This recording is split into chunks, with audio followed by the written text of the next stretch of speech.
जय श्री कृष्णा। मैं श्याम, आपका दोस्त, आपका प्रेमी, आपका सखा। भाद्रपद मास की आज चतुर्थी के दिन 13 अगस्त 2025 में आप सभी का अभिनंदन करता हूँ, स्वागत करता हूँ। हमने साधक समझनी नित्य सत्संग का क्रम अपना जारी रखा है। आज हम 63वें दिवस में प्रवेश करें, 63 डे में प्रवेश कर रहे हैं। हमारे साथ गुरदीप जी यजमान रूप में जुड़ चुके हैं। आपका अभिनंदन है, स्वागत है।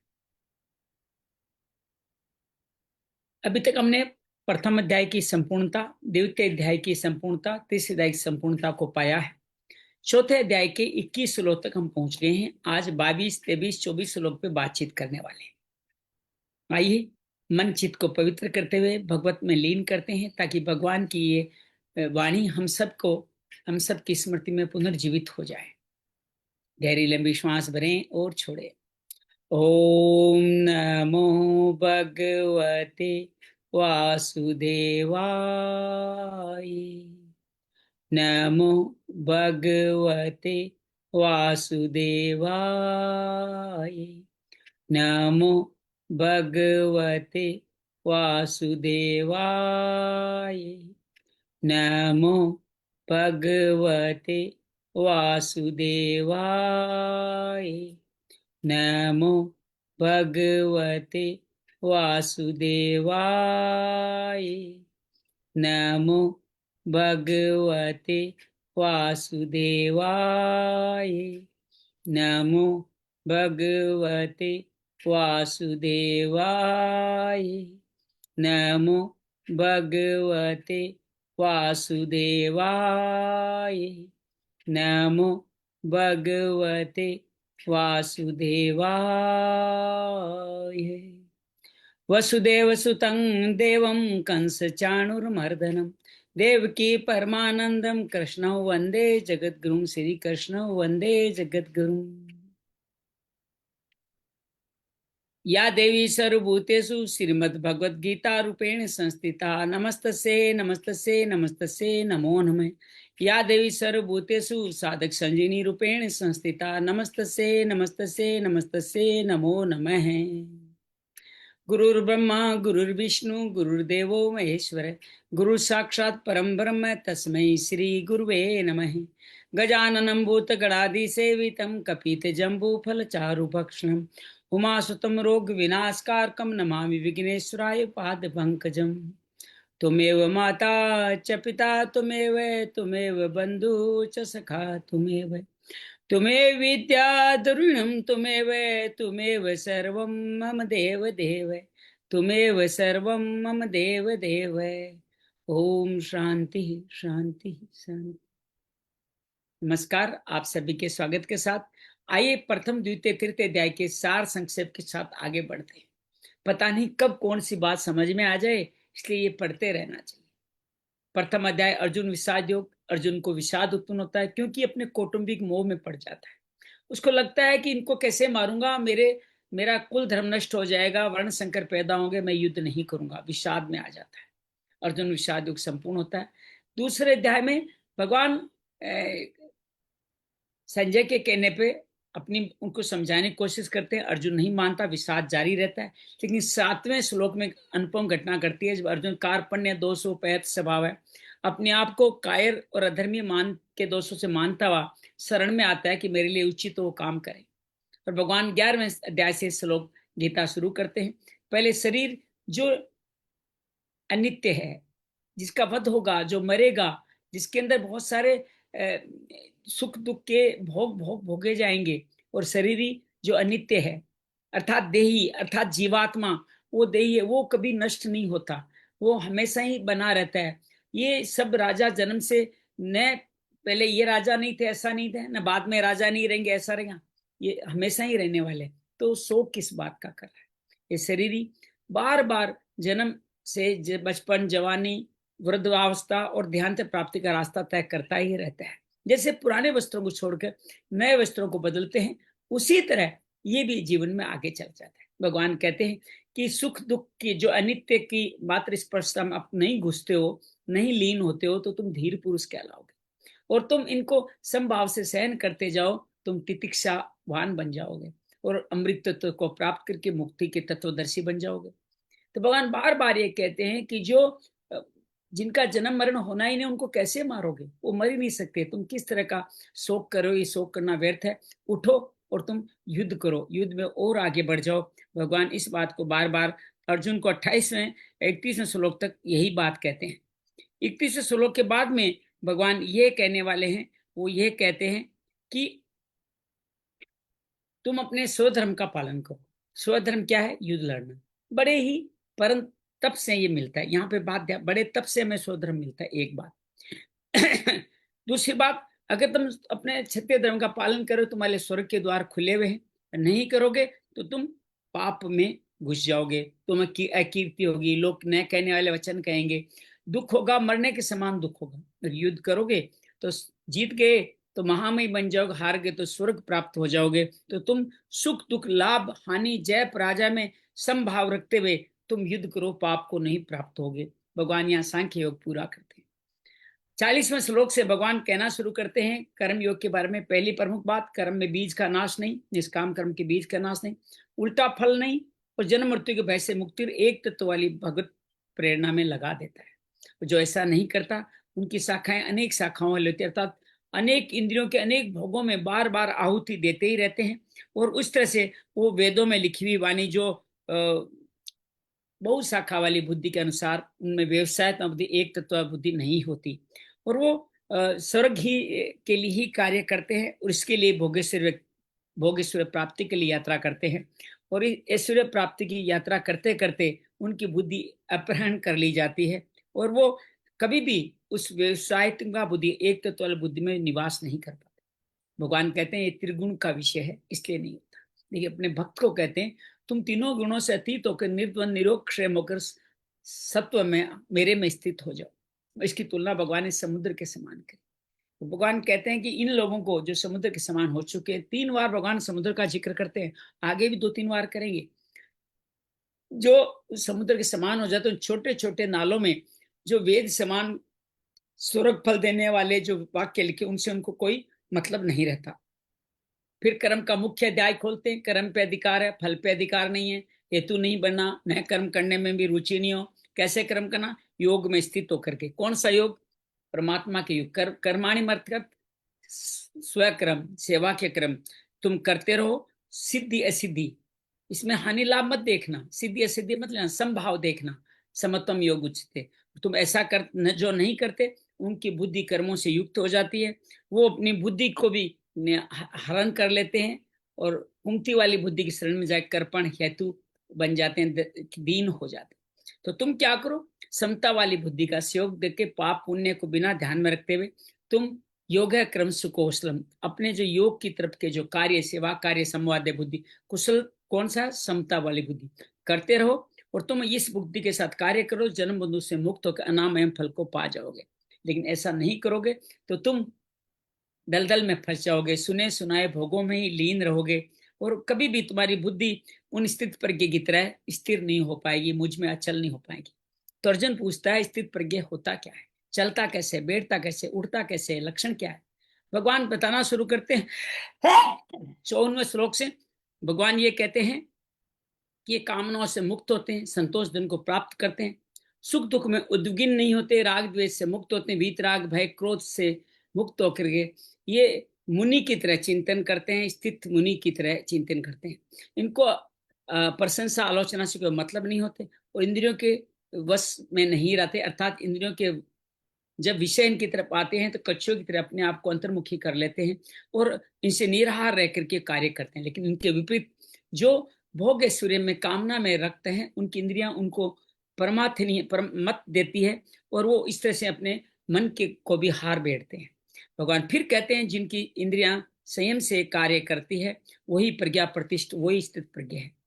तो ये कहते हैं कि जो व्यक्ति ऐसा नहीं करते, जो विषयों का सेवन करते हैं, वो आसक्ति, उससे कामना, कामना से क्रोध, क्रोध से मूढ़ता, मूढ़ता से विवेक स्मृति का उनका पतन होता चला जाता है। वो राग द्वेष में फंस जाते हैं, विषयों में ही विचरण करते रहते हैं, और वो कभी भी आत्मवश्य मेरे दिए गए परम क्षण के प्रसाद को पा नहीं पाते। जो पाते हैं उनके सभी दुख हानि हो जाती है, और प्रसन्न चित्त होकर के उनकी बुद्धि समता में स्थित रहती है।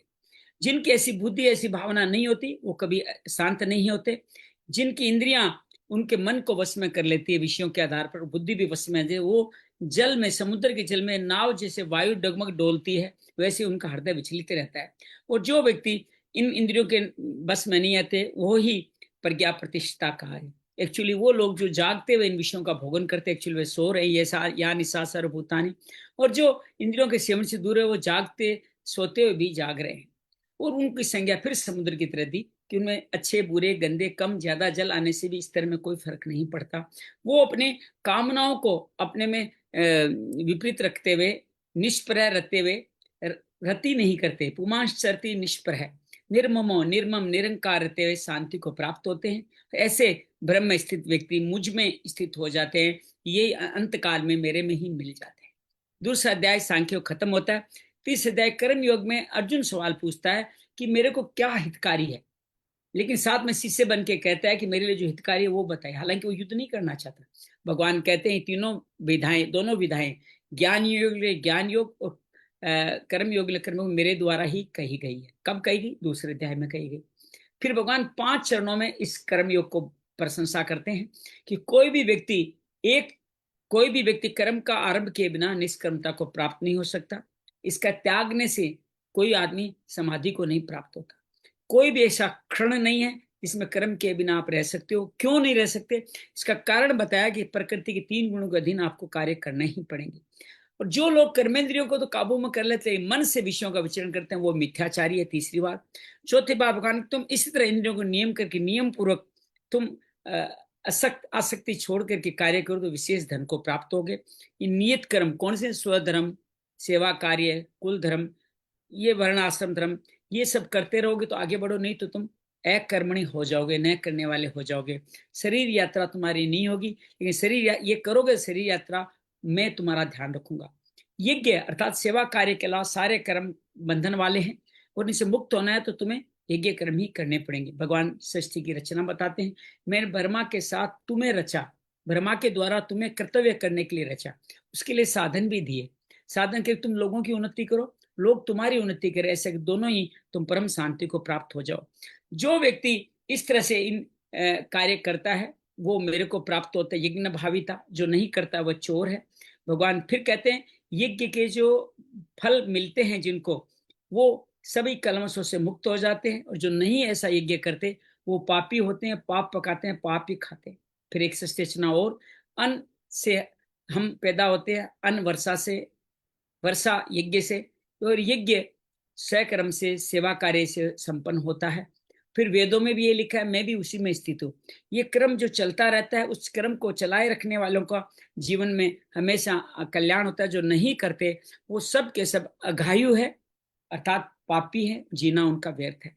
तो जो जो ऐसा जीवन जीते हैं उनकी रति बताते हैं, वो आत्मरत होते हैं, आत्मतृप्त होते हैं, आत्मसंतुष्ट होते हैं। उनको कोई कार्य करना न करना बाकी नहीं रहा, लेकिन उनको कार्य न करने बाद भी वो कार्य करते रहते हैं। क्यों करते थे? ताकि दूसरे लोग उनको देख के मोहित न हो।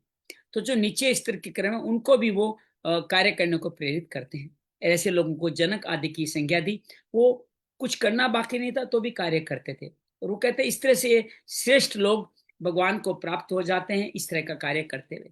लेकिन जो व्यक्ति ऐसा कार्य नहीं कर पाते हैं, वो, मैं भी उनमें जैसे हूँ, मेरे को भी कोई कार्य करना बाकी नहीं है, कोई पाना बाकी, फिर भी मैं कार्य करता हूँ, सावधान होकर कार्य करता हूँ। लोग मेरे को देख करके कर्म करना नहीं छोड़ दे। और भगवान ये कहते हैं अगर मैं ऐसा नहीं करूंगा तो मैं पापी कहलाऊंगा, लोगों को वर्ण संकर बनाने का मैं अपराधी हो जाऊंगा। तो भगवान ये कहते हैं कि इस तरह ये विद्वान लोग भी मेरी तरह इन कर्मों में आसक्त हुए बिना, फल इच्छा में आसक्त हुए बिना लोक संग्रह के कार्य करते रहते हैं। उनकी बुद्धि में कोई भेद नहीं होता, अज्ञान का कोई संग नहीं होता।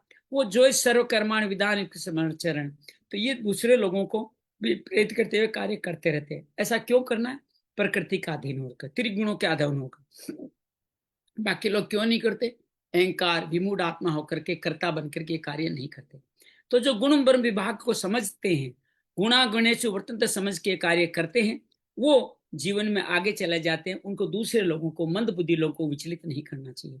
भगवान अपना मत बताते हैं अर्थात तुम पहले विवेक में सन्य अध्यात्म चेतसा हो जाओ, निराशी निर्मम निसंताप होकर के मेरे इस मन मत में दोष दृष्टि न रखते हुए श्रद्धा से कार्य करो, तुम भी मुक्त हो जाओगे। ऐसा नहीं करोगे तो तुम्हारा पतन हो जाएगा। भगवान बार बार कहते हैं कि इंद्रिय ये वश मन से राग द्वेष आ जाएंगे, तुम उनके वश में हो जाओगे और मेरे पंथ से गिर जाओगे। फिर स्वधर्म की बात करते हैं। स्वधर्म में मरना भी श्रेष्ठ है और परधर्म में जीना भी उचित नहीं है। अर्जुन पूछता है फिर ऐसे लोग को क्यों नहीं स्वधर्म कर पाते? भगवान कहते कामना के कारण। कामना से क्रोध उत्पन्न होता है, क्रोध से उनके जीवन नष्ट हो जाए, जो क्रम पहले बता आए हैं। और कहते हैं ये महापापी है, महावेरी है। जिसे धुआं अग्नि को घेर लेता है, मेल दर्पण को ढक लेता है, जेर गर्भ को ढक लेता है, उसी तरह ये आपके विवेक को ढक लेगा और आप जीवन में नित्य वेरी के रूप में इसको जाएंगे। काम का रूपेण ये दुष्परिणाम नलेंच है, ये मारने योग्य है। इंद्रिय और मन बुद्धि को ये अपने वश में कर लेगा और मोह के कारण ज्ञान को ढक लेगा और देह को ही देखेगा। तो जिनकी इंद्रियां इस तरह से नियमित है वो पापों से मुक्त हो जाते हैं, जिन नियमित नहीं है पापों में युक्त होते हैं। ज्ञान विज्ञान नाशनम, विवेक का नाश मुझको प्राप्त करने का भी नाश हो जाता है। तो इंद्रियों को नियंत्रण में, इंद्रियां शरीर से इंद्रियां श्रेष्ठ है, इंद्रियों से मन, मन से बुद्धि श्रेष्ठ है। और बुद्धि जब समता वाली हो जाती है तो तुम जीवन में काम में नहीं फंसते। काम रूप को तुम मार डालो, ये तुम्हारा शत्रु है। कर्मयोग का उत्तरार्ध चौथे अध्याय से प्रारंभ होता है, जब भगवान इसका पूरा श्रृंखला बताते हैं कि मैंने सृष्टि के प्रारंभ में सूर्य को कहा, सूर्य ने अपने पुत्र विवस्वान को कहा, विवस्वान ने मनु को कहा, मनु ने इक्ष्वाकु कहा, और बहुत सारे राज ऋषि जनक आदि से जानते रहे, आगे बढ़ते रहे। और जब ये धीरे धीरे परंपरा से नहीं आगे, परंपरा बड़ी लुप्त होता चला गया, तुम मेरे सखाओ दोस्तों, जी उत्तम रहस्य वाली बात मैं तुम्हें कहता हूँ। अपरम बहुतो जन्म है। अर्जुन कहता है मेरा तो मुझे तो आपका जन्म अभी का लगता है, फिर आपने सूर्य की सृष्टि में कब कह दिया? जिज्ञासा करता है। और भगवान कहते हैं कि तेरे मेरे कई जन्म हो चुके हैं जिसको मैं जानता हूं लेकिन तुम नहीं जानते। अजोपि सन्य, मैं अजन्मा हूं, अवतार नहीं लेता, मैं मरता नहीं, मैं प्रकृति को अपने वश में बस कर योग माया के द्वारा सब कुछ करता हूं। भगवान कहते हैं जब जब धर्म की हानि होती है मैं जन्म लेता हूं, अधर्म का जब प्रताप बढ़ जाता है तो मैं जन्म लेता हूँ। और मैं क्या करता हूँ? आके जो व्यक्ति सदपुरुष है उनकी मैं रक्षा करता हूँ, और जो उनको तकलीफ देते हैं उनको मारता हूँ, धर्म की दोबारा स्थापना करता हूँ। तो मेरे जन्म कर्म दोनों दिव्य है, और जो इसको तत्व से जान लेता है उसका पुनर्जन्म नहीं होता। वो व्यक्ति कैसे होते हैं? वीतराग भय क्रोध से मुक्त होते हैं, मन में मुझ में ही आश्रित होते हैं, अपने ज्ञान योग के द्वारा शरीर को अलग मानते हुए, और मेरे अंदर ही समर्पित हो जाते हैं। जो तांस्तते बजावे में जो मुझे इस तरह से भसते हैं, मैं भी उनके साथ कल्याण की तरह कार्य करता हूँ। मनुष्य में उनके लिए सब कार्य करता हूँ। काक्षंतम कर्मणाम सिद्धि। चलिए हम 11वें श्लोक से पढ़ना शुरू करते हैं, फिर बात करेंगे। तो अंजलि से निवेदन करते हैं 11वें श्लोक से आप 18 श्लोक तक पढ़ लें, 11 से 18 तक पढ़ लें। मैं तब तक स्क्रीन लगा देता हूँ, लगी हुई तो थी, पता नहीं क्यों हट गई।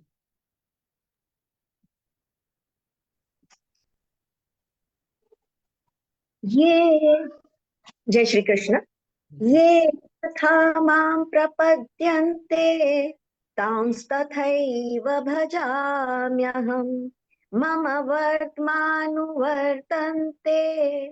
मनुष्याः पार्थ सर्वशः।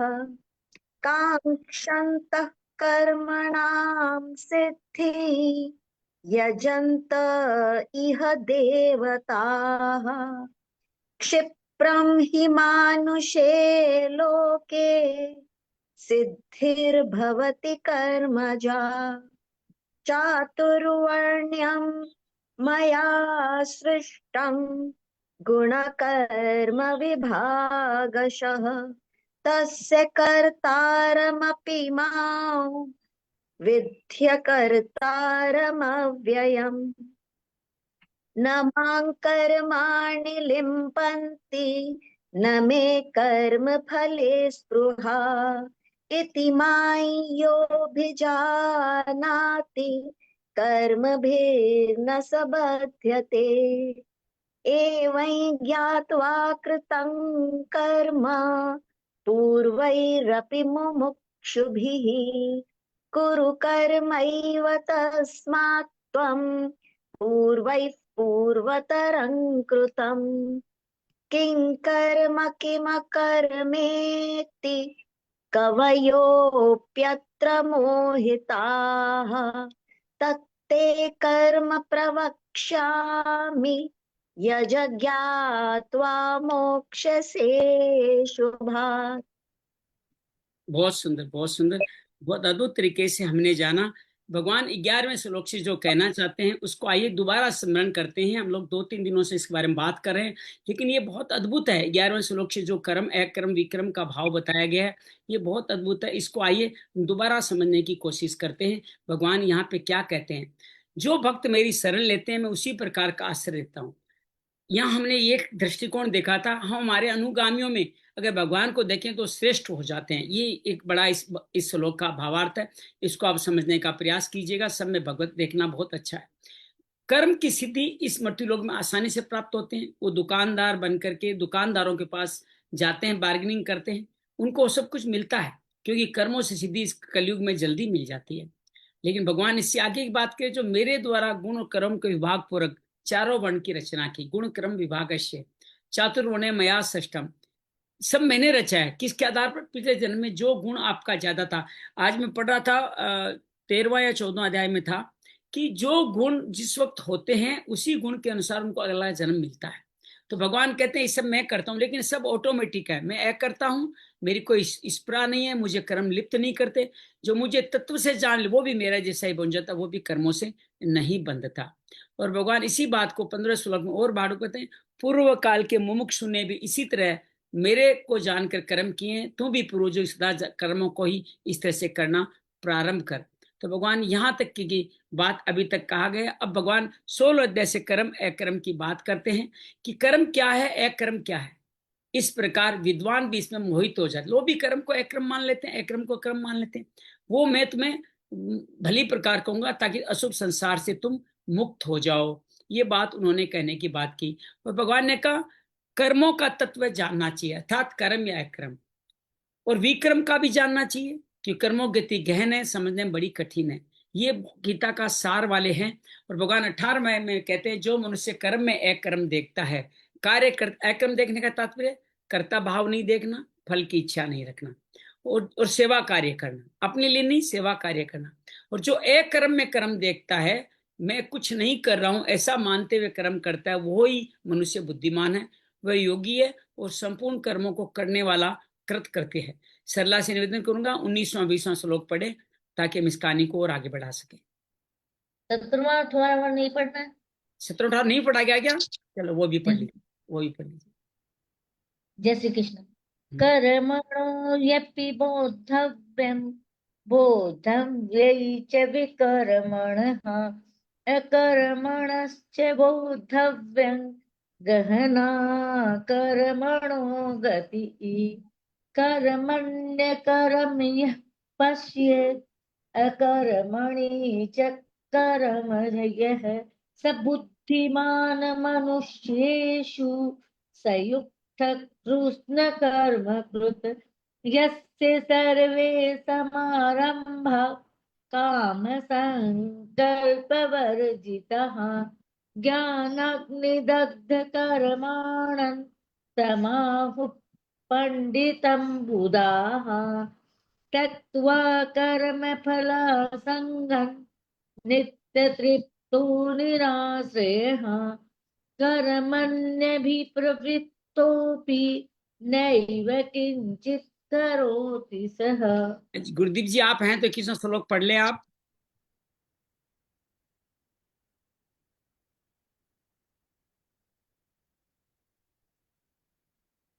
पढ़ दूं? हाँ पढ़ दीजिए, पढ़ दीजिए। निराशीर्यत चित्तात्मा त्यक्त सर्व परिग्रहः शारीरं केवलं कर्म कुर्वन्नाप्नोति किल्बिषम्। तो भगवान इसी कर्म अक्रम को करने वाले लोगों का, जो सिद्ध पुरुष है, उनका भाव बताते हैं, उनकी प्रशंसा करते हैं। जो कर्मों में एक कर्म देखता है, जो एक कर्म कर्म मनुष्य बुद्धिमान योगी है, समस्त कर्मों करने वाला कृत करते हैं। भगवान अगले श्लोक में 19 श्लोक में इसी बात का और विस्तार करते हैं और कहने इन सब के कर्मों के आरंभ संकल्प और कामना से। यहाँ एक बड़ी बात है, संकल्प और कामना एक ही चीज है। हम कई बार कहते हैं ये कार्य करने का हम संकल्प लेते हैं, तो वो भी कहीं न कहीं कामना से युक्त होता है। जो विकल्प होता है, बिना संकल्प लिए आप सेवा कार्य में लग जाते हो, विकल्प होता है, वही भगवान की प्राप्ति का मार्ग है। और ये ज्ञाना अग्नि दग्ध कर्मानंद, संपूर्ण कर्म ज्ञान रूपी अग्नि, ज्ञान रूपी कर्म से कैसे जल जाते हैं कि ये शरीर मेरा नहीं है, इसके लिए मुझे काम नहीं करना है, शरीर ही अनंत है, उसके लिए कुछ करना बाकी नहीं है। तो हम लोग क्या करें, या तो मुक्त हो जाएं या सेवा कार्य करें। ये ज्ञान अग्नि है, उनको पंडित बुद्धिमान कहते हैं। और भगवान इन्हीं व्यक्तियों की और आगे तारीफ करते 20 श्लोक में कहते हैं, जो कर्म और फल की आसक्ति का त्याग करके आश्रय से रहित, किसी का सानिध्य नहीं, जो सदा तृप्त है। तीन बातें, कर्म फल की आसक्ति का त्याग, कोई तरह का आश्रय नहीं, अर्थात किसी देवताओं की किसी कोई शरण नहीं, सो सदा तृप्त है और अभी प्रवृत्त है, सेवा कार्य में लगा हुआ है, उसको लगा हुआ अभी कुछ भी नहीं करता। ये तीन व्यक्ति पहचान है अकर्म की। तृप्त रहना अर्थात फल क्या मिला डजंट मैटर, क्यों फल का संग आपने किया ही नहीं, किसी के लिए आश्रय होके नहीं किया और लगे हुए रहे तो कुछ नहीं करता। और इसी को भगवान 21 श्लोक में और व्याख्या करते हुए कहते हैं, जिसका शरीर अंतकरण अच्छी तरह से वश में किया हुआ है, उनको थोड़ी छूट देते हैं। संग्रह का परित्याग कर दिया है, उनको छूट देते हैं। इनको भगवान इच्छा रहित कर्म योगी कहते हैं। वो शरीर संबंधी कर्म कर सकते हैं, खाना पीना जीवन जीने के लिए अपन कर सकते हैं, वो पाप को प्राप्त नहीं होंगे, क्योंकि उनसे सेवा कार्य भी तो करवाना है। तो भगवान उनको इतनी इजाजत देते हैं कि शरीर संबंधी नित्य कर्म तुम करते रहो। भगवान 22 श्लोक में, आज के श्लोक में बार बार बताएंगे किस तरह से उनका कार्य होता है। कर्म योगी तीन बातों के साथ होता है, ये बात बता चुके, अब बताएंगे। यद इच्छा लाभ संतुष्टो द्वंद्वातीतो विमत्सरः समसिद्धावसीदोच कर्त्वा अपि न निबध्यते। जो कर्मयोगी फल की इच्छा के बिना अपने आप जो कुछ मिल जाए उसमें संतुष्ट है, यद इच्छा लाभ संतुष्ट है, बिना इच्छा करे जो कुछ भी अपने आप मिल जाए उसमें संतुष्ट रहता है। जो विमत्सर है, जो ईर्ष्या से रहित, द्वंद्व से रहित, जिनमें संतुष्ट है, तो ईर्ष्या भी नहीं है, किसी को कम मिला किसी को ज्यादा मिला, कोई द्वंद्व अर्थात राग द्वेष नहीं है, सिद्धि है, सिद्धि में सारे के सारे समत्व योग जितने वाला भाव है, ये सम है। वो कर्म करते हुए भी उससे नहीं बनता। वो क्यों नहीं बंधता, इसलिए नहीं बंधता। तो भगवान कहते हैं छलाभ संतुष्ट कर्म योगी निष्काम भाव से करते हुए कर्म करता है, फल प्राप्ति का उद्देश्य नहीं है। तो अनुकूलता लाभ हानि निंदा जो कुछ मिलता उसमें कोई संतोष नहीं पैदा होता, फल की इच्छा नहीं होती, समाधक में प्रभाव स्थायी ने शीघ्र मिट जाता है। लेकिन साधक के अंतःकरण थोड़ा बहुत, हम जो साधक है थोड़ा बहुत प्रभाव पड़ सकता है। तो हमारे लिए क्या का घबराना नहीं चाहिए, क्योंकि आप साधक हो तो भगवान कहता है मैं आपकी रक्षा करूंगा, प्रभाव स्थायी नहीं होगा, शीघ्र मिट जाएगा। तो लाभ सब प्राप्ति में लोग क्या, भगवान एक बड़ी मजेदार बात करें, गुरुदेव जी सरला अंजलि बहुत प्यार से सुनिएगा, मेरा हृदय गदगद हो गया पढ़ते हुए।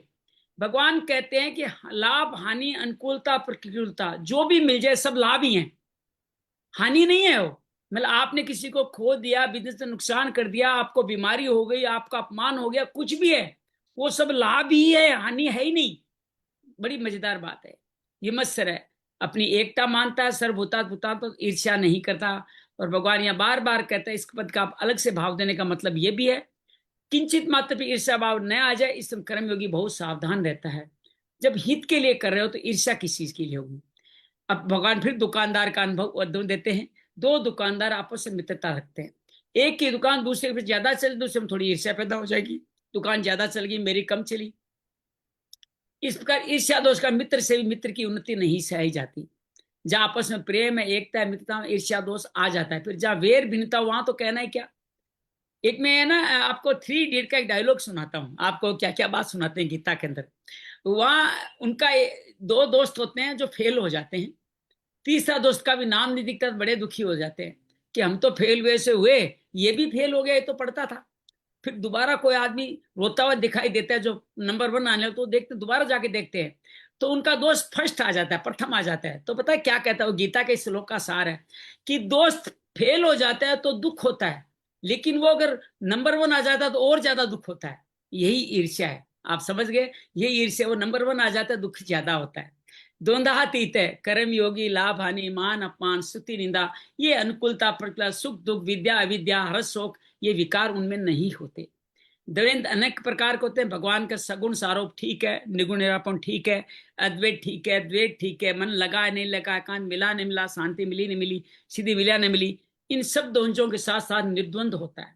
तराजू किसी तरफ झुक जाए तो बराबर नहीं कहलाता। कर्म योगी सब प्रकार के द्वंद्वों से अतीत होकर संसार बंधन से मुक्त हो जाता है। सम सिद्धा वशी दोच है, किसी भी करते हुए निर्विघ्न रूप से पूरा हो जाना सिद्धि। सिद्धि क्या है? आप जो भी सेवा कार्य कर रहे हो निर्विघ्न हो गया, सिद्धि हो गई। और वो निर्विघ्न और किसी प्रकार के विघ्न, या वो सिद्धि फल वाली सिद्धि नहीं है, ये सिद्धि है कर्तव्य कर्म वाली। दोनों में सिद्धि है, एक में फल मिलता है, एक में परम फल मिलता है। किसी प्रकार विघ्न बाधा कारण उसका पूरा न होना असिद्धि है, कर्म का फल मिल जाना सिद्धि है। फिर दोबारा कह दिया है, न मिलना असिद्धि है। तो सिद्धि और असिद्धि में राग द्वेष हर्ष शोक विकार को न होना संभाव है। ये सिद्धि संभव भूतवा पद में 48 शब्दों से ध्यान समतम योगी भगवान ने यही कहा था। कर्तवापि न निबद्धते, कर्तवापि पदों कर्म योगी कर्म करते हुए नहीं बनता, कर्म न करते हुए बनने का प्रश्न ही पैदा नहीं होता, दोनों परिस्थितियों में निर्लिप्त रहता है। शरीर निर्वाह मात्र के लिए करने वाला कर्म योगी कर्मों से नहीं बनता। हम सब जो जीवन जीने के लिए थोड़ा बहुत अपने ग्रस्त जीवन जीते हैं, उनके लिए कहा है कि आप माता खाना बना रही है, पिता धन कमा रहा है अपने संतान के लिए, या उसी धन का एक्सट्रीम पे पहुंचते हुए सेवा कार्य में धन कमाता है, वो आपको कर्मों से नहीं बांधते। देखा जाए कर्मयोग में कर्म करना, अधिक करना, कम करना, न करना बंधन मुक्ति का कारण है ही नहीं। इसके साथ लगाव है वही बंधन का कारण है, जो निर्लिप्तता है वो मुक्ति का कारण है। कर्म करते रहे, अधिक कम कुछ भी करें न करें, लेकिन आप बंधन या मुक्ति का कारण नहीं। अगर इसमें लगाव हो गया तो वो आपके मुक्ति का, निर्लिप्तता मुक्ति का कारण। भगवान उदाहरण देते हैं, नाटक में एक व्यक्ति लक्ष्मण का, दूसरा मेघनाथ का स्वांग धारण करता है। दोनों व्यक्ति अपने पात्र को निभाते हुए निर्लिप्त रहते हैं, जबकि वास्तव में लक्ष्मण ने मेघनाथ नहीं मानते। ऐसे कर्म योगी अपने वर्ण आश्रम के अनुसार करते हुए पालन करते हुए उसे निर्लिप्त रहता है, उसे अपना कोई संबंध नहीं मानता। जैसे डॉक्टर बन जाए आप, टीचर बन जाए, गृहिणी बन जाए, व्यवसायी बन जाए, उससे आप निर्लिप्त रहते हैं। उसका नित्य निरंतर स्वरूप के साथ संबंध रहता है, परिवर्तनशील प्रकृति के साथ नहीं रहता। उसकी स्वाभाविक समता, स्वाभाविक में ही समता रहती है। तो विचार वो करें तो समता स्वतः सिद्ध है, ये प्रत्येक मनुष्य का अनुभव है। अनुकूल परिस्थिति में जो रहते हैं, प्रकृति परिस्थिति आने पर भी हम वही रहते हैं, बदल थोड़ी जाते हैं। अगर हमारे घर में घाटा हो गया, नुकसान हो गया, प्रॉब्लम होगी तो हम बदल थोड़ी जाएंगे, हम वही रहेंगे। हम वही नहीं रहते तो अनुकूल परिस्थिति का ज्ञान किसे होता? वर्तमान परिस्थितियों में होता है, स्वरूप में नहीं। तो भगवान अपने सम स्वरूप की ओर न देखने के कारण ही हम आने जाने वाली परिस्थिति देख सुखित, अर्थात हम अपने अंदर देख लें कि हम सम रहें तो हमें परिस्थितियां भी नहीं विघ्न डालेगी। तो भगवान ने व्यतिरेक रीति से कहा, अब इसको खोल करके अन्वय रीति से बताएंगे। गत संगत से मुक्त से ज्ञाना अवस्थित चेत से यज्ञाचरत कर्म समग्रम पर विलीयते, जिसकी आसक्ति सर्वथा मिट गई है, जो मुक्त हो गया है, जिसकी बुद्धि स्वरूप के ज्ञान में स्थित है। तीन बातें, आसक्ति का मिटने से मुक्त हो गया, बुद्धि स्वरूप में स्थित हो गई, अर्थात विवेक से भी आगे बढ़ गए। यज्ञ के लिए कर्म करने वाले मनुष्य संपूर्ण कर्म नष्ट हो जाते हैं। अगर उसके तीनों तरह के कोई कर्म है, अर्थात संचित कर्म तो सभी के होते हैं, अभी नए कर्म किए उनका भी कोई फल हो सकता है, प्रारब्ध कर्म भुगतने होते हैं, लेकिन भगवान यहाँ कहते हैं जो जिनकी आसक्ति मिट जाती है उनके तीनों कर्म नष्ट हो जाते हैं। तो भगवान यहाँ गत संगत से, क्रियाओं को, पदार्थों, घटना, पुष्ण व्यक्तियों का संग है, हृदय से लगा वही बांधने वाला है। लोगों के लिए संग्रह करने वाला असंग हो जाते हैं, आसक्ति मिट जाती है। भगवान ये कहते हैं स्वरूप से ही असंग है। भरदाय श्री श्री रविशंकर जी बार बार अपने एक विशेष ध्यान में कहते हैं असंगो हम, असंगो हम, असंगो हम। तो असंगो हम पुरुष है, हम सब असंगी हैं। शरीर, मन, बुद्धि, पदार्थ, परिस्थिति, सुख इच्छा से जो आबद्ध हो जाता है, मेरी मन चाहिए, जो मैं चाहता हूँ वही हो, जो मैं वह नहीं हो, ऐसा भाव जब तक रहता है तब तक संग बढ़ता ही रहता है। कब बढ़ेगा? मेरी इच्छा अनुसार कार्य हो, मेरे पत्नी, मेरे बच्चे, मेरे कुलीग मेरे अनुसार ही कार्य करें, तब ये संग बढ़ेगा। और जब उनको मुक्त छोड़ देंगे तो आप असंग हो जाएंगे। तो आप अपनी मनचाही करते हैं तो फंस जाते हैं, दुख पाते हैं। कर्मयोगी संसार से मेरी शरीर वस्तुओं को अपने अपने न मानकर, संसार की मानकर संसार की सेवा में अर्पण कर देता है, तो वस्तुओं और क्रियाओं का प्रवाह संसार की ओर ही हो जाता है। और उसका असंग स्वरूप, इस सार श्लोक का मुख्य भाव असंग है, स्वरूप ज्यों का त्यों रह जाता है। कर्मयोगी का अहम भी सेवा में लग जाता है, उसके भीतर मैं सेवक हूं यह भाव भी नहीं रहता। ये बात तो मनुष्य सेवक मन के अभिमान से बांध। मैंने कई बार देखा है गुरुदेव जी जो बहुत सेवा में लगे रहते हैं, भंडारा करते हैं, उनमें भी बड़ा अहंकार होते हैं, बड़े ही मतलब रूडली बात करते हैं, यहाँ क्यों खड़ा है, इधर आ, तूने हाथ नहीं धोए, तूने बर्तन नहीं धोए, तुम इससे गंदा हो क्या आ गया, इस तरह सेवा की जाती क्या। ये उनका अभिमान है कि मैं सेवक हूं, बाकी सेवक नहीं है। ये अभिमान भी आप में नहीं होना चाहिए। ये भी आपकी सेवा में जो फल मिलना होता है, तो उसके अंदर सेवा जिसकी है उसी को दे रहे हैं। तो सेवा क्या है, हम तो उससे उऋण हो रहे हैं, अपना ऋण चुका रहे हैं। इसलिए सेवक न रहे, केवल सेवा रह जाए, अर्थात मैं सेवक हूं नहीं, ये सेवा है, खाली ये भाव रह जाए। सेवा का धन मान बड़ाई पद अधिकार कुछ भी लेना देना नहीं है। और भगवान कहते हैं उस पर हमारा हक ही नहीं है। स्वीकार करना अधिकार अनधिकार चेष्टा है, जो सर्व मुक्त से स्वरूप से सर्वथा अलग है, संबंध नहीं मानता, ममता कामना। आप कहोगे कितनी बार समझाओगे, हम समझ गए हैं, समझ गए हैं, ममता कामना आसक्ति नहीं। लेकिन भगवान शिष्य को अभी देखना, अर्जुन 5वें अध्याय में फिर पूछेगा, तो समझता नहीं है। तो भगवान आप भी अर्जुन की तरह चलो, मानव संबंध मिट जाता है, तब कर्मयोगी सर्वदा असंग हो जाता है, ज्ञान अवस्थित चेत है, जिसकी बुद्धि में स्वरूप का ज्ञान नित्य निरंतर जागृत रहता है। अर्थात आप आंख बंद करो तो भी भगवान का चिंतन चल रहा हो। आप जिस गुरु मंत्र को लेके बैठे हो, मंत्र अंतर्गत तो अपने आप चल रहे हो। आप किसी भी शुद्ध अवस्था में हो तो ओम के साथ मंत्र करते हो, ओम त्र्यंबकम यजामहे, ओम नमो भगवते वासुदेवाय, ओम भूर्भुवस्सुवः। और अशुद्ध अवस्था में हो तो आप कोई भी जाप ले सकते हो, राम राम राम राम, राधा राधा राधा राधा। ये हर वक्त उनके अंदर चलता रहता है, क्योंकि ज्ञान में अवस्थित हो जाते हैं। वास्तव में ज्ञान संसार को होता है, स्वरूप का ज्ञान होता नहीं, वो हमारे अंदर अपने आप स्थित है। मैंने कई बार, मैं घमंड नहीं कर रहा हूँ, लेकिन कई बार देखता हूँ अंदर कुछ ना कुछ चलता रहता है। यज्ञाचरत कर्म समक्रम प्रविलीयते, तो कर्म में अक्रम देखने का एक प्रकार के ज्ञात कर्म, यज्ञ के लिए कर्म करना, सेवा के लिए निस्वार्थ भाव काम करना। भगवान 30 अध्याय में कर्म ज्ञात कर्म अन्यत्र लोको ये कर्म बंधन है, बाकी सब कर्म बंधन है, ये भगवान 30 अध्याय में कह गए। प्रकृति का क्या कार्य, क्रिया और पदार्थ। इन दोनों में क्रिया का भी आदि और अंत है, पदार्थ का भी आदि और अंत होता है। क्रिया आरंभ होने से पहले भी नहीं थी, बाद में भी नहीं रहेगी, बीच में भी नहीं है, सिद्ध हुआ। ये फार्मूला बता रहे हैं, कोई चीज पहले नहीं थी बाद में नहीं, तो बीच में कहां से आएगी। तो इससे क्रिया होती ही नहीं है। इसका पदार्थ उत्पन्न होने से पहले भी नहीं था, बाद में नहीं बचेगा, तो बीच में भी वो नहीं है। जो वस्तु आदि अंत में भी मध्य में भी नहीं होती, पर चेतन स्वरूप का आदि और अंत नहीं होता, वो सदा क्रिया ज्यों का त्यों रहता है। वह चेतन तत्व क्रिया और पदार्थ दोनों का प्रकाशक है। इससे हम पदार्थ का संबंध मान लेते हैं तो वो भी अपना संबंध मान लेता है, बंध जाता है। छूटने का एक ही उपाय फलेच्छा का त्याग करके दूसरों के लिए कर्म करना। अनेक प्रकार की क्रियाएं और अनेक पदार्थ विद्यमान है, पर पदार्थ जिन मनुष्य आसक्ति मनता का संबंध मानता है वही उनसे ही बंधता है, बाकियों के लिए नहीं बंधता। संपूर्ण कर्म विलीन कब होता है, जब मिले हुए पदार्थों दूसरों का मानकर सेवा में लगा देता है, अपनी स्वस्थ असंगता का अनुभव। तो कर्ता और कारण और कर्म, इन तीनों के मिलने से कर्मों का संचय होता है।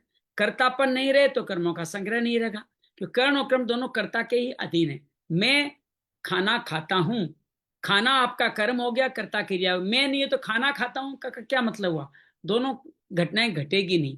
तो कर्म संचय हम क्यों करते हैं, कर्तापन के कारण करते हैं। मैंने ये किया, मैंने वो किया।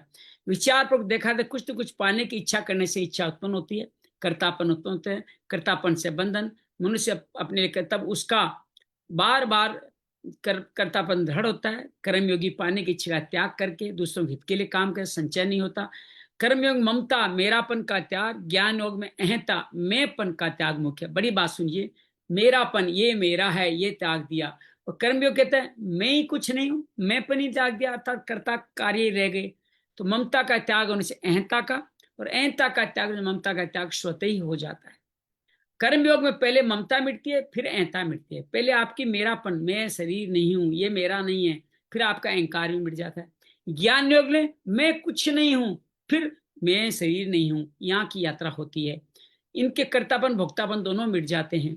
कर्मयोगी अपने लिए कोई कर्म करता नहीं, कुछ चाहता नहीं, भोगता नहीं। जैसे ये व्यक्ति को कई दंड भोगने हैं, परंतु मर जाए तो उसके सभी दंड समाप्त हो जाते हैं। जब भोगने वाला व्यक्ति नहीं रहा तो दंड भोगेगा कौन।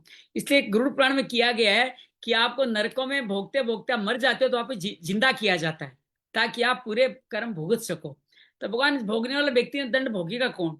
तो कर्म योग्य भोक्तापन मिट जाता है तो सभी कर्म समाप्त हो जाते हैं। भोगता ही नहीं रहा तो कर्म का फल भोगेगा कौन। भगवान ने 9वें श्लोक में कहा था, मेरा जन्म कर्म दिव्य है, जो तत्व से जान ले मुझको प्राप्त होता है। जन्म तो भगवान के दिव्य होते, कर्म मनुष्य के भी दिव्य हो सकते हैं, अर्थात हमारे कर्म दिव्य होते हैं, भगवान का जन्म दिव्य होता है। इस प्रकार कर्मों की दिव्यता कारण पड़ते हैं कि मेरी स्पृहा नहीं, कर्म लिप्त नहीं करते। मुमुक्षुओं ने यही जान कर्म के कर्मों की तत्व करने प्रतिज्ञा रहती है। और 17 श्लोक कर्म विकर्म अकर्म तीनों का तत्व जाना चाहिए, सारांश बता रहे हैं। फिर 18 से कुछ नई बात आने वाली, इसलिए सारांश बता रहे हैं। क्योंकि फिर 18वें श्लोक में भगवान मुख्य कर्मों का तत्व बताते हैं। कामना से कर्म होते हैं, कामना के वर्णन विक्रम होते हैं, कामना का अत्यंत अभाव आने से एक कर्म होता है। भगवान ने एक कर्म का ही वर्णन करना था। भगवान ने कर्म और विक्रम दोनों के मूल कारण कामना के त्याग और एक कर्म का वर्णन किया है।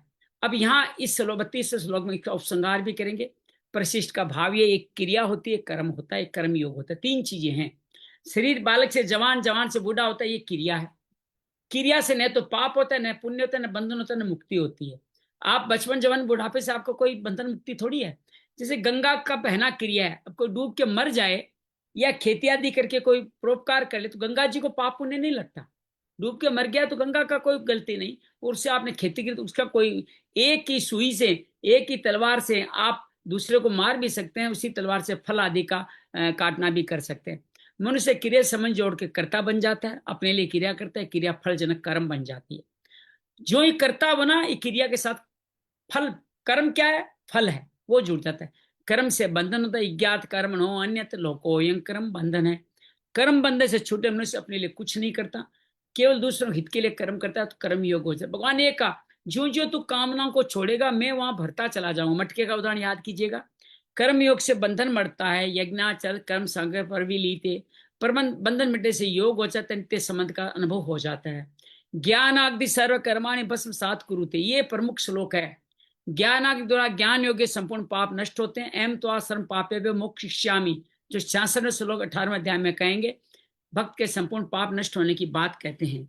और भगवान इसी को आगे बढ़ाते हुए कहते हैं कि कर्मयोगी समग्र पाप नष्ट हो जाते हैं। यज्ञ के लिए कर्म करने संपूर्ण कर्म विलीन हो जाते हैं। साधकों की रुचि, विश्वास, योग्यता की भिन्नता कारण साधन भी भिन्न भिन्न प्रकार के होते हैं। और अब भगवान अब नया अध्याय शुरू करें, 24 से 30 श्लोक तक विभिन्न प्रकार के यज्ञों का वर्णन करेंगे। अर्थात हम क्या नियत कर्म करें उसमें हमें चॉइस दे रहे हैं। ये सारे कर्म आप यज्ञ क्रम में आएंगे। देखिए, सुनते हैं। पहला बड़ा महत्वपूर्ण है, ब्रह्मार्पणम ब्रह्मवि ब्रह्माग्नो ब्रह्मणाहुतम ब्रह्मेव तेन गंतेम ब्रह्म कर्म समाधिना अर्पणम। ब्रह्मार्पण अर्थात जिससे अर्पण किया जाए। किससे अर्पण करते हो? यज्ञ करते हो तो कोई न कोई पात्र होता है, आप दूसरों को देते हो, धन तन मन धन लगाते हो, ये सब ब्रह्म ही है, ब्रह्म नहीं, ब्रह्म। ये सब भगवान ही है, जो आप दे रहे हो सामग्री वो ब्रह्म है। और भगवान ये कहते हैं हव्य पदार्थ, तिल जौ घी, ये जो भी जिनसे आप आहुति देते हो वो भी ब्रह्म ही है। अर्थात आप जो धन आदि लोगों, वस्त्र, कपड़े, खाना जो भी देते हो ब्रह्म है। ब्रह्म रूप कर्ता के द्वारा ब्रह्म रूप अग्नि में आहुति देना रूप क्रिया है। आहुति देना हुतम क्या हुआ कि एक जो आप स्वयं ब्रह्म हो और आपके पास जो सामग्री है वो भी ब्रह्म है, और उस आहुति को किस में दे रहे हो? सेवा कार्य में लगा रहे हो, तो ये ब्रह्म हो गया। ब्रह्म कर्म समाधिना, ऐसे ही को करने वाले जिस मनुष्य की ब्रह्म में कर्म समाधि हो गई है उसके द्वारा प्राप्त करने योग्य फल भी ब्रह्म ही है। अरे वाह, क्या मजेदार बात की है। क्या आप अपने आप को, ये मेरा नहीं है, सर भगवान का मिला हुआ है और ये सारी सामग्री मैं भगवान को ही अर्पित कर रहा हूं, ऐसा आप करोगे तो आपको मिलेगा क्या? भगवान ही मिलेंगे। तो ये बड़ा सुंदर सेवा करने का मौका दिया है। तो व्याख्या के यज्ञ में आहुति मुख्य होती है। आहुति जब पूर्ण होते तो अग्नि रूप हो जाए, अर्थात हव्य पदार्थ की अग्नि से अलग सत्ता ही नहीं रहे। इसी प्रकार जितने भी साधन है सब साध्य रूप हो जाए तभी वो यज्ञ कहलाते हैं। जितने भी यज्ञ में परमात्मा तत्व का अनुभव करना भावना नहीं बल्कि वास्तविकता है। भावना तो पदार्थों की है। भगवान जिन यज्ञों का वर्णन करते हैं सब कर्म योग के अंतर्गत है। भगवान ने इसी प्रकरण तत्ते कर्म प्रक्षामि यज्ञाता मोक्षे सुभात ऐसा भी कहा है। 32 श्लोक में कहें कर्म जना विधि तान सर्वानेव ज्ञान विमुक्ष से, बीच में क्या यज्ञाचरत कर्म समग्रम परवीलीते, यज्ञ कर्म के सभी कर्ता सभी कर्म एक कर्म हो जाएं। यज्ञ केवल यज्ञ परंपरा की रक्षा के करने के लिए किए जाए, सबसे कर्म एक कर्म हो जाए। इन कर्मों में यज्ञ में एक कर्म का ही वर्णन है। ब्रह्मार्पणम ब्रह्मवि, जिस पात्र से अग्नि में आहुति दी जाती है उसको सूक्ष्म आदि को यहाँ अर्पणम पद से कहा गया है। अर्पेत अनैन इति अर्पणम, उस अर्पण को ब्रह्म ही माने। तिल जौ घी आदि जिन पदार्थों का हवन किया जाता है उन हवे पदार्थों को भी ब्रह्म माने। ब्रह्माग्नो ब्रह्मणाहुतम, आहुति देने वाले ब्रह्म है, अर्थात आप दे रहे हो आप ही ब्रह्म हो। जिसमें आहुति दी जा रही है वह अग्नि भी ब्रह्म है, आहुति देना रूप क्रिया भी ब्रह्म है, ऐसा माने। ब्रह्म कर्म समाधिना, हवन करने वाला पुरुष अपने को ब्रह्म का स्वरूप मानता है। ऐसे प्रत्येक कर्म में कर्ता कर्म कर्म पदार्थ सबको ब्रह्म रूपी अनुभव करता है। उस पुरुष की ब्रह्म में कर्म समाधि होती है, ब्रह्म वृद्धि होती है, ब्रह्म बुद्धि होती है। ब्रह्म से अपना कोई कर्म करना उसके लिए बाकी नहीं रहेगा। भगवान यहाँ बार बार कहते ब्रह्मेव तेन गंतव्यम, ब्रह्म में ही कर्म समाधि होने से संपूर्ण कर्म ब्रह्म रूप बन गए हैं, उसी फल के रूप निस्संदेह ब्रह्म की प्राप्ति होती है। कारण ब्रह्म के सिवा और किसी स्वतंत्र सत्ता होती नहीं है। तो शिष्य जन भोजन के समय बोलते हैं, ये श्लोक लोग भोजन करते समय भी बोलते हैं कि आप अपने अंदर जो आहुति ले रहे हो ना, वो ब्रह्म को ही दे रहे हो। आप स्वयं नहीं प्रसाद ले रहे हो, वो प्रसाद आप ब्रह्म को दे रहे हो। तो ये आहुति देते समय भी ये श्लोक बोला जाता है। ये श्लोक बहुत महत्वपूर्ण है। तो इससे अगर ऐसा भोजन करते रहे, भोजन भी आपका यज्ञ बन जाएगा और आपकी बुद्धि भी ब्रह्म बुद्धि बन जाएगी। अर्पण किया जाता है, वो हाथ भी ब्रह्म रूप है। शरण पाणी ताम तथा, जैसे हम खा रहे हैं तो क्या कहेंगे, शरण पाणी पादम तथा है। भोजन के पदार्थ ब्रह्म, अहमेवाज्यम ब्रह्म है। भोजन करने वाले ब्रह्म, अमेवांशो जीव लोके, भगवान आगे, मैं जीव भगवान का ही अंश हूँ।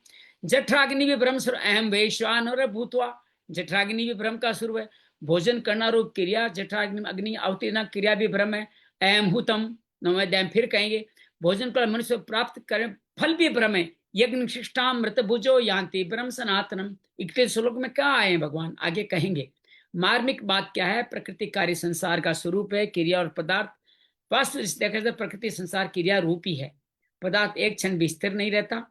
अतः वास्तव पदार्थ प्रति से क्रिया का केवल राग के कारण पदार्थ की मुख्यता दिखती है। संसार की 3 अवस्थाएं दिखती है, उत्पत्ति, स्थिति, प्रलय। वस्तु उत्पन्न होती है, फिर रहती है, अंत में नष्ट हो जाती है। मनुष्य जन्म लेता है, अंत में मर जाता है। इससे आगे विचार करें, उत्पत्ति और प्रलय का ही क्रम है, वस्तु तो है नहीं। यदि मनुष्य की पूरी आयु 50 वर्ष की है तो 20 वर्ष की आयु में उसकी आयु 30 वर्ष रह जाती है। इससे आगे विचार करें तो प्रलय ही प्रलय है, उत्पत्ति है ही नहीं। जैसे आयु जितना वर्ष बीत गया उतने वर्ष मनुष्य मर गया। जैसे मैं 60 वर्ष का हूं तो मैं 60 वर्ष मरे हुए, मुझे 60 वर्ष हो चुके हैं। 60 वर्ष का मनुष्य मेरा मर चुका है। हम प्रतिक्षण मर रहे हैं, उसका जीवन प्रतिक्षण ही मृत्यु में जा रहा है। दृश्य मात्र प्रतिक्षण अदृश्य में जा रहा है। प्रलय अभाव का ही नाम है, अभाव ही शेष रहता है। भाव की सत्ता ब्रह्म पर टिक रहती है। अतः भाव रूप से एक ही ब्रह्म शेष रहा, सर्व खल विदम भ्रम है। यही देवी भागवत में प्रमुख श्लोक है, मैं सब में विद्यमान हूँ। वासुदेव सर्वम, ये 7वें अध्याय में कहेंगे। यहीं पे हम लोग अपना आज का व्याख्यान पूरा करते हैं। अंजलि से निवेदन करूंगा आप तीनों श्लोक को करने का प्रयास करें, तो बहुत सुंदर तरीके से IM 22, 23, 24 को सुनते हैं और इन चीजों को, बहुत महत्वपूर्ण श्लोक है, और समझते हैं क्या है। 22 वाला तो समत्म योग उचित ही है, उसी तरह से समझें इसको। यदृच्छालाभसन्तुष्टो द्वन्द्वातीतो विमत्सरः समसिद्धावसिद्धौ च कृतवापि न निबध्यते गतसङ्गस्य मुक्तस्य ज्ञानावस्थितचेतसः यज्ञायाचरतः कर्म समग्रं प्रविलीयते ब्रह्मार्पणं ब्रह्म हविर्ब्रह्माग्नौ ब्रह्मणाहुतं ब्रह्मैव तेन गन्तव्यं ब्रह्म कर्म समाधिना। क्या भावार्थ है, समझिए इसका। तो भगवान कहते हैं कि जो मनुष्य बिना इच्छा के अपने आप को ही, अगर मनुष्य को कोई पदार्थ प्राप्त हो जाता है तो वो उसमें ना, उसे हमेशा संतुष्ट रहना चाहिए। मतलब वो संतुष्ट रहता है, इसमें ईर्ष्या ना करे, ईर्ष्या ना करे। और वह मनुष्य हर्ष और शोक आदि द्वंद्वों से भी हमेशा परे रहता है। ऐसा सिद्धि और असिद्धि में सम रहने वाला कर्मयोगी जो अपने कर्म करता रहता है और उसमें बंधता नहीं है, क्योंकि जिसकी आसक्ति हमेशा नष्ट हो गई है, मतलब वो किसी चीज में ना उसकी आसक्ति नहीं है, जिसमें देह का अभिमान नहीं है, ममता से परे है, और उसका चित्त निरंतर परमात्मा के ज्ञान में स्थित रहता है। तो ऐसा कर्म करने वाला मनुष्य उसके संपूर्ण कर्म जो हैं वो भली भांति विलीन हो जाते हैं। फिर आगे वो कहते हैं कि जिस यज्ञ में यज्ञ कुंड में जैसे हम कोई चीज आहुति अर्पण करते हैं या हवन करते हैं, जो उसकी अग्नि है, जो करने वाला है, वो सब ना ब्रह्म का रूप समझना चाहिए, मतलब वो ब्रह्म रूप है वो सब। और उस ब्रह्म कर्म में स्थित रहने वाला योगी जो है वो उसको कोई फल की इच्छा नहीं होती, वो स्वयं भी ब्रह्म ही है। हाँ, यही सार की बात है, स्वयं भी ब्रह्म है, यही कहना चाहते हैं। बहुत बढ़िया। सरला आप पढ़ें तीनों दो श्लोक को, 22-23 को, 24वां गुरुदेव जी पढ़ेंगे। 22-23 पढ़े। यदृच्छालाभ संतुष्टो द्वन्द्वातीतो विमत्सरः समसिद्धावसिद्धौ च कृत्वापि निबध्यते गतसङ्गस्य मुक्तस्य ज्ञानावस्थितचेतसः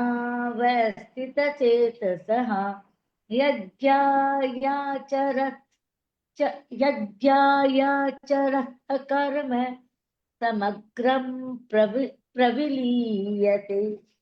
बहुत बढ़िया। क्या कहा है इन दोनों सवालों में, दोनों श्लोक में? इसमें भगवान कहते हैं कि कर्म योगी के बारे में बताते हैं कि जो अपने आप कुछ प्रकट, अपने आप प्राप्त होने वाले लाभ से खुश और संतुष्ट रहता है, और सुख दुख लाभ हानि जय पराजय जीत हार सभी से ऊपर उठकर समभाव रखता है, और जो ईर्ष्या से रहित है वह वह व्यक्ति कर्म करने पर भी कर्म के बंधन में नहीं बंधता है। और बहुत फिर वह कहते हैं कि ये इसमें 23वें में बताते हैं कि ज्ञान योगी के बारे में बताते हैं। ये इसमें बताते हैं कि ज्ञान योगी वो है जो जो आसक्तियों से एकदम मुक्त है, और जिसकी बुद्धि आत्मज्ञान में स्थित है, और अपने कर्मों को वो भगवान को अर्पित कर देता है, उसके संपूर्ण कर्म नष्ट हो जाते हैं। चलिए, और गुरुदेव इसमें जी बताएंगे भगवान को कैसे अर्पित करते हैं, वो यज्ञ का प्रारूप हाँ, बताएंगे। उसमें यज्ञ में बताते हैं कि हम जो यज्ञ करते हैं उसमें जो भी चीजें लगती है, तिल जो घी जो भी चीजें लगती है वो भी ब्रह्म है, और हम यज्ञ करते हैं वो भी ब्रह्म है, हम आहुति देते हैं वो भी ब्रह्म है, और जो कर्मों को ब्रह्म मानकर करते हैं वह भी ब्रह्म को ही प्राप्त होता है। बहुत बढ़िया, बहुत बढ़िया। गुरुदेव जी करिए, यज्ञ संपन्न कीजिए आप 23-24 श्लोक का। हरि ओम। हरि हरि हरि ओम। ब्रह्माणं पर्णं ब्रह्म वही ब्रह्मागणो ब्रह्माणाहुतं ब्रह्मणोऽवतेन गन्तव्य ब्रह्म कर्म समाधिना। क्या कह रहे हैं हरि ओम। भगवान इसमें? भगवान इसमें कह रहे हैं, अर्पण अर्थात जिससे अर्पण किए जाए वे सुख सुवा आदि प्राप्त भी ब्रह्म ही है। हव्य पदार्थ जो कि हवन के अंदर आहुति दी जाती है, जैसे कि तिल हो गए, घी हो गए, औषधि वगैरह जो कुछ भी होगी, वह भी ब्रह्म ही है। ब्रह्म रूप कर्ता के द्वारा ब्रह्म रूप अग्नि में जो कर रहा है वो भी ब्रह्म ही है, और जो अग्नि है वो भी ब्रह्म का ही रूप है। आहुति देना रूप क्रिया, जो हम क्रिया कर रहे हैं वो भी ब्रह्म रूप है। ऐसे यज्ञों को करने वाला जिस मनुष्य की ब्रह्म ही कर्म समाधि हो गई है, जिसके द्वारा प्राप्त करने योग्य ब्रह्म है, जो आहुति दे रहा है वो भी, जिसको दे रहा है वो भी, और जो उसे स्वीकार करे वो भी सब ब्रह्म है। इसके अंदर एक बड़ी सुंदर बात का व्याख्यान किया गया है। चाहे हम जल का स्वीकार करें, जल हम इंटेक कर रहे हैं, भोजन इंटेक कर रहे हैं, कुछ भी चीज इंटेक कर रहे हैं, तो वो भी ब्रह्म ही है, और अंदर भी ब्रह्म में ही जा रहा है, बहुत वो बढ़िया, ही हम वो स्वीकार, यज्ञ ही कर रहे हैं, इसलिए ये वो श्लोक यज्ञ हो। जब हम भाषण करते हैं तो ये श्लोक बोलना चाहिए। ठीक है ना? हरि चलिए, आइए आंख बंद करके समझने का प्रयास करें। गहरी लंबी श्वास भरें और छोड़ दें। ये जो श्वास आ रही है जा रही है सब ब्रह्म है। हृदय जो धड़क रहा है वो भी ब्रह्म है। पंच तत्वें जो भगवान की प्रकृति के अधीन है, उनसे बना हुआ ये शरीर भी ब्रह्म ही है।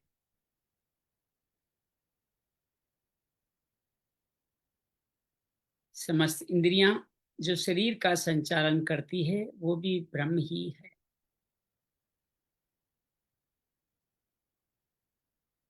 मन, बुद्धि, चित्त, अहंकार, सूक्ष्म शरीर भी मन ही है।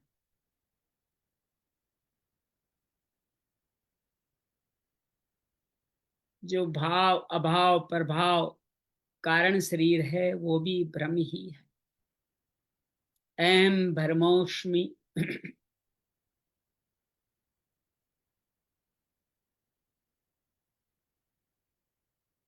इस शरीर रूपी ब्रह्म के द्वारा जो भी कार्य किए जा रहे हैं,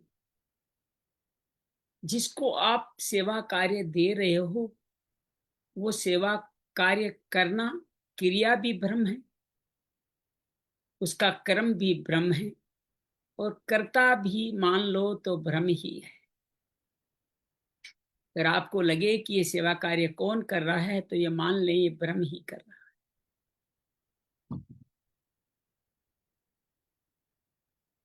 सामान्य स्थिति में असंगो जो फल फलाशक्ति और कर्ता से असंग हो जाता है वो मुक्त समबुद्धि वाला कहलाता है। अर्थात ये सारे कार्य करते हुए भी ये अनुभव करना सब कुछ श्री हरि का है, श्री हरि को ही अर्पित कर रहे हैं। ये हम सब पे ऋण था, उससे उऋण हो रहे हैं। मकार भाव खत्म, मैं करता हूं, मैं दाता हूं, मैं सेवक हूं, ये भी संपूर्ण हो चला। उसका दिया हुआ उसी को प्रदान कर रहे हैं। मुझ में कर्ता भाव न आ जाए, इसलिए मैं हरि का नाम लेकर नैन अपनी आंखें नैन नीचे करके दे रहा हूं,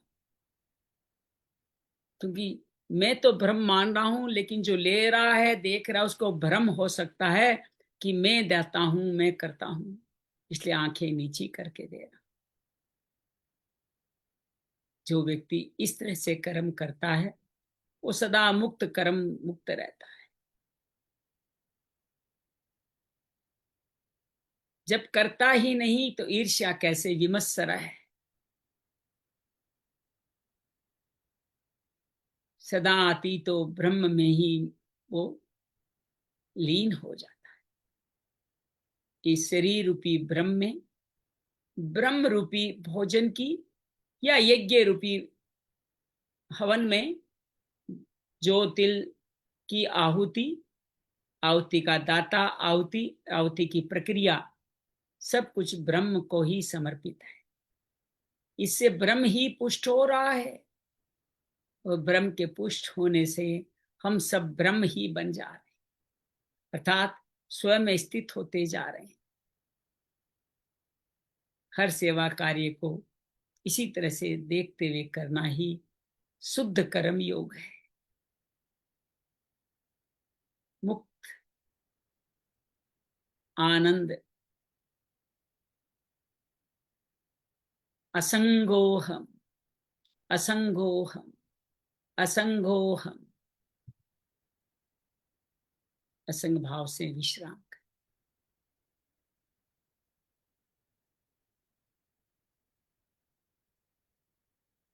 या देवी सर्वभूतेषु श्रीमद्भगवद्गीता रूपेण संस्थिता नमस्तस्ये नमस्तस्ये नमस्तस्ये नमो नमः।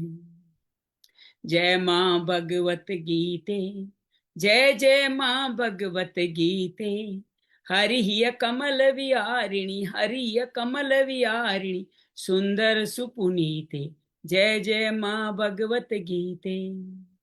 दया सुधा बरसावनी, मातु कृपा कीजे, मातु कृपा कीजे।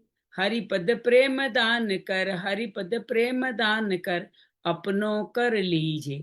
जय जय माँ भगवत गीते।